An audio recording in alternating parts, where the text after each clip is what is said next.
Hey everybody, welcome back to the LuckyDog Podcast. This is your host, Elias Rauch. Today we have a quick Money Heist Part 1, Episode 2 recap. Well, I think we have another winner. We have another interesting episode of Money Heist. I wasn't quite sure if we were going to continue with it, but it seems that we've got pretty good reception and not too many people are covering this, so let's do it. Another great recap. I thought the intro was solid. The titles are cool. When things pop up, the hours pop up. It's really it stops in midway, kind of like I don't know. I can't think of a movie off the top of my head. I want to say like Oceans. Oceans might pause like they do. Oceans 1 to 12 or something like that, or 11. We have a really good introduction with our cop, Raquel. Sorry if I'm not saying her name right, but it's gonna be Raquel. So they get the rundown and they have like a one camera take just going down all the chaos of everything she's got going on.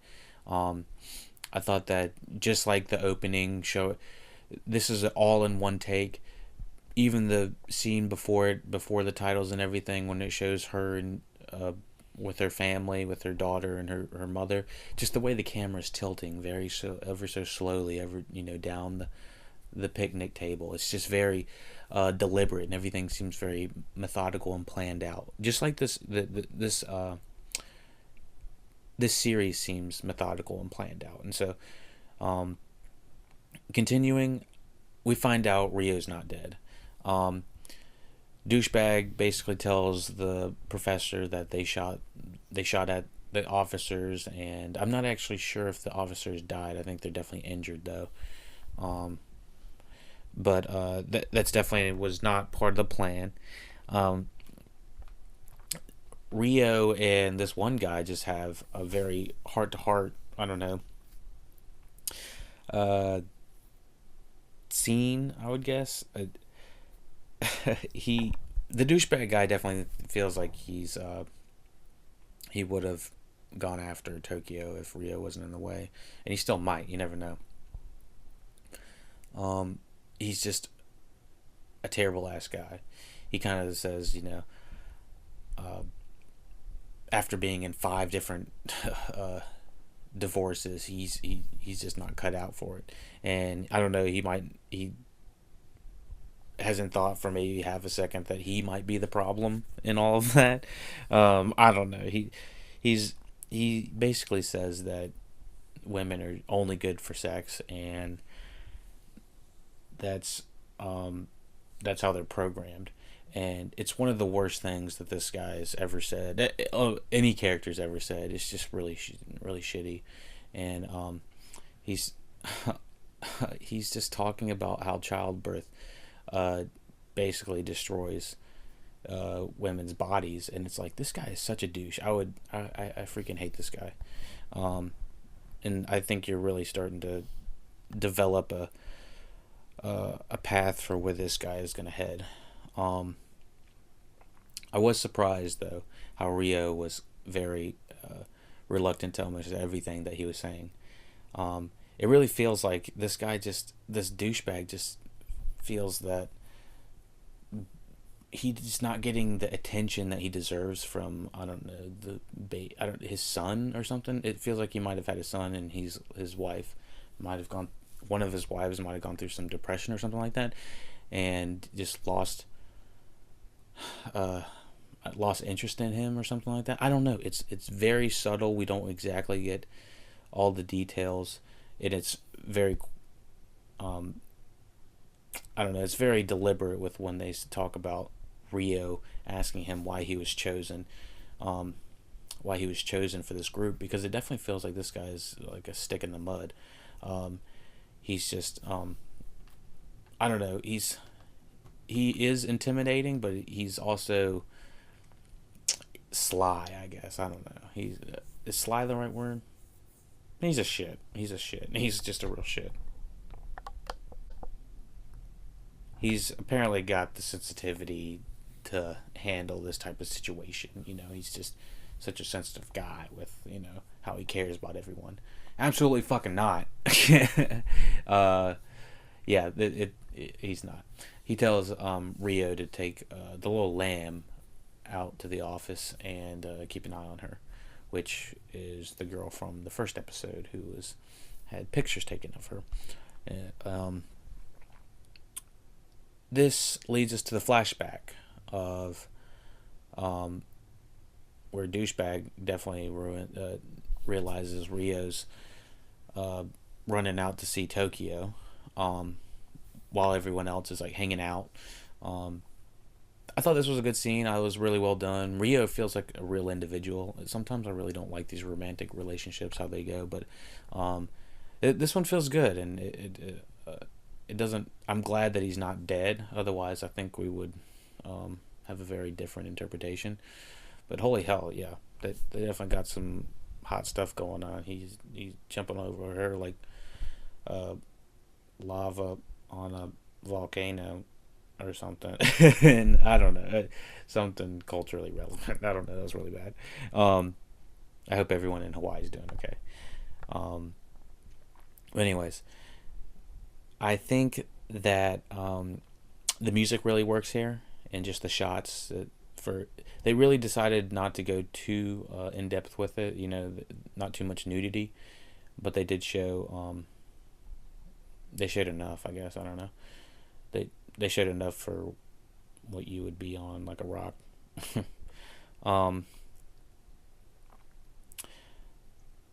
I really liked the music, but speaking of music, switching over to the next scene, right after Rio grabs that girl, the cops get on the phone with the professor, and I don't know about this episode, not this episode, this little scene right here. This has like a voice modulator, and it has just very easy to pick up terms, kind of like layman terms is what I would say. Just, not high tech is what I would say. I don't know. There's everything they're saying is like, feels like it could be understood by almost anybody, and I just feel like they could talk to us a little bit, more I don't know, seriously, like I don't know. It could be a little bit more high tech, is what I'm saying. A little bit more technical, just a little bit. But that's not their forte in this series so far. I thought the voice modulator, was a little weird. Although it does make sense, protecting identity and whatnot. I'm not really sure if that's how it works. Asking for a helicopter was definitely not the forte. I knew that was not going to happen. I knew that was not going to be the go-to of what was going on.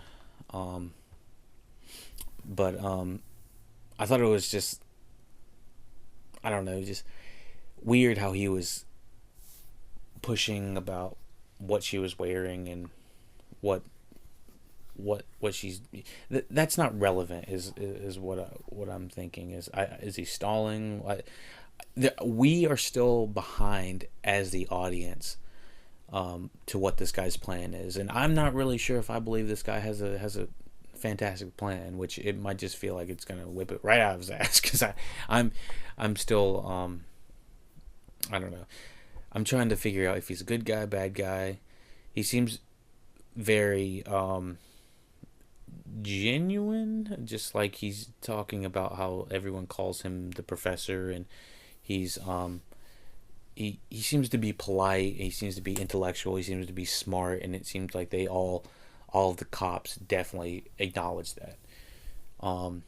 Even Raquel's boss, who's just I don't know, he's a dick. He's a major dick. Going by everything that he says here in a little bit. I don't know about the professor's specificity for how Raquel's looking and describing her. her appearance, but I do understand why he's doing it, given what happens at the very end. Um,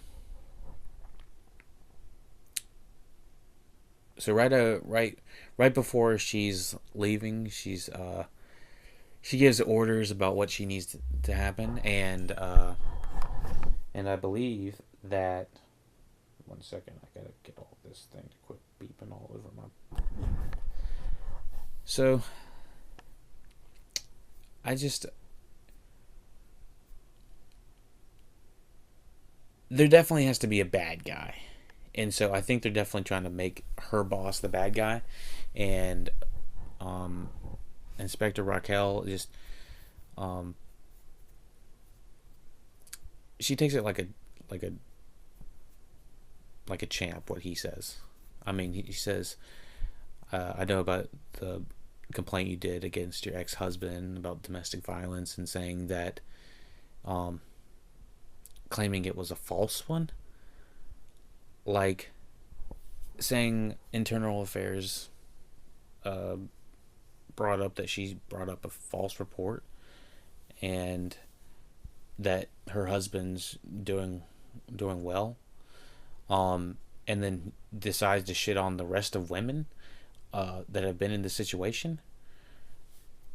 She has to seriously work with the biggest piece of shit. I don't know if it's this guy or douchebag guy, but they need to get a room and get the hell out of here, because they are absolutely terrible human beings. And anyone that would bring up that type of no, I don't think anyone would ever talk about that in front of all these individuals, all these workers. Fuck that guy. So I hope douchebag guy and that guy just run into each other. I don't know. Just get them both out of here, because they literally are the scum of the show, and that's how it's been. But we have another scene with Rio and what's it called, the little lamb, I guess. I don't remember what's her name. What her name is? I can't find it. But Rio's trying to not be Mr. Creepy, but he is being kind of what I don't know, a lot of dudes, creepy dude. I don't know, just dude in that situation. Just they snuck a peek, and it's freaking weird, man. She's way too young, can't be doing that, and you just. I don't know why they put this scene in there. I understood that they're trying to create some sort of tension of some sort, but I guess because he's somewhat the same age. I'm not really sure how old she was exactly, but I thought she was still in school. So I definitely think it's a no-no. So either way, flash on over to a flashback. We're in the flashback, and everyone's drinking, talking about cultivating wine and all the stuff and the vineyards, and like what the. I thought this was just a bullshit I don't know, flashback, and everyone's just talking about like what kind of what they would spend their money on and whatnot. And normally I thought it would be good, but then it really led into like a really shitty like musical montage, or not montage, but a musical number, and they just start singing, and I was like, I just didn't like the way this was shot. I don't know, just sometimes when they're all interacting, I feel like they might work better as a team when they're like as a casting team when they're not all acting against each other. I feel like they act better when they're acting against, I don't know, other individuals so far. It's very odd. I don't know if it's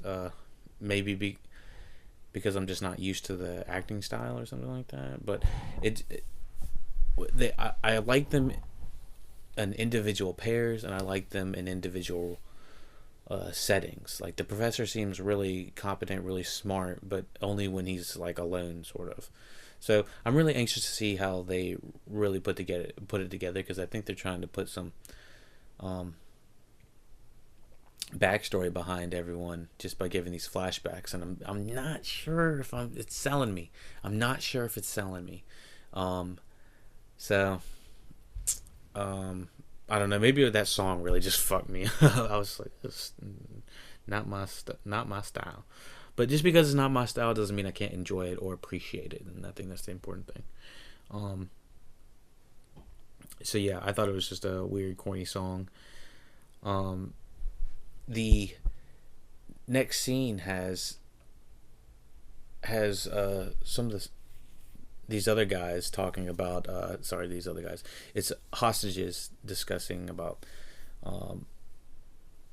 what they're gonna do, possibly have to kill this one banker guy, and they're antagonizing him basically just to tell him. They've been antagonizing this banker guy, for I don't know how long, and this guy has been playing this role so good. He looks scared to pieces. Like he probably actually sheet himself. Like I think this guy might have actually sheet himself. This guy actually might think he's still in a bank heist, because he is shaking like hell. I mean, I wouldn't even say it's overacting. I think he's just doing a great job. So he's antagonized to shoot one of the hostages. No, one of the robbers. Sorry, and of course it's fake, and he kind of just is antagonizing him. Tells everyone, he gives him a kiss on the forehead, all weirdly, and then tells everyone to dress up, drop your drawers, or you're gonna dress you up like the robbers. Just like The Dark Knight. So I'm really curious to see how this is gonna go down. Like many of these bank heists all do this. I can think like The Dark Knight did it, like I said. The Inside Man did it. Now this is doing it. The dress your hostages up as robbers have been done before. So let's see how they take this plot line and make it different, make it theirs, make it their own. So yeah, I'm excited to see how this is gonna fall. All the pieces are gonna fall into place. What really surprised me was how the professor is calling all of the police plans. Like he knows all of the plans that are going to happen before what actually happens. And he's a smart guy, and so he seems to have everything really just timed out and into force. But I mean, he has to know that things won't all go according to plan, especially with the amount of people that are on his team. It just seems like there's too many people on his team for everyone to get out unscathed.